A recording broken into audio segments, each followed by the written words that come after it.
మనకు ఇప్పుడు యూట్యూబ్లో అరౌండ్ 900+ సబ్స్క్రైబర్సే ఉన్నారు. కాకపోతే వీడియో చూస్తున్న మాత్రం ఒక 200 పీపుల్ అయితే చూస్తున్నారు కన్ఫామ్గా. మిగతా వాళ్ళు కూడా చూడండి ఖచ్చితంగా మన వీడియోని. ఇంకా లైక్ అండ్ సబ్స్క్రైబ్ కూడా చేయించండి. ఎవరికన్నా కొత్తగా మీ ఫ్రెండ్స్గా ఎవరుంటే రిఫర్ చేయండి వాళ్ళకి కూడా ఛానల్ని.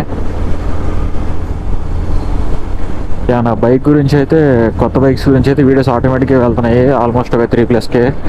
కాకపోతే మనం ఏమైనా నార్మల్ బ్లాగ్స్ ఉంటాయి కదా, ఇట్లా ట్రావెలింగ్ అవి మాత్రం 200 పీపుల్ చూస్తున్నారు. మిగతా వాళ్ళు కూడా చూడండి. జస్ట్ మనం సబ్స్క్రైబ్ చేసిన వాళ్ళు చూసినా కానీ ఛానల్ అనేది ఇంప్రూవ్ అవుతుంది ఇంకా. ఎందుకంటే ఎక్కువ మంది చూసి లైక్ చేస్తుంటే ఏం చేస్తుందంటే యూట్యూబ్ మనకి, ఇప్పుడు మీరు లైక్ చేస్తుంటే ఎక్కువ వేరే వాళ్ళు స్క్రోల్ చేస్తుంటారు కదా, మన సబ్స్క్రైబర్స్ కాకపోయినా కానీ వాళ్ళు స్క్రోల్ చేస్తుంటే మన వీడియో వచ్చింది, వాళ్ళకి రిఫర్ చేస్తుంది అనమాట యూట్యూబ్ అనేది. అదే మీరు చూడకుండా లైక్ చేయకుండా ఉంటే మాత్రం తొందరగా అనేది యూట్యూబ్ అనేది రిఫర్ చేయదు మన ఛానల్ వేరే వాళ్ళు. సో లైక్ అండ్ సబ్స్క్రైబ్ కూడా చేయండి మన ఛానల్ చూస్తున్న వాళ్ళైతే.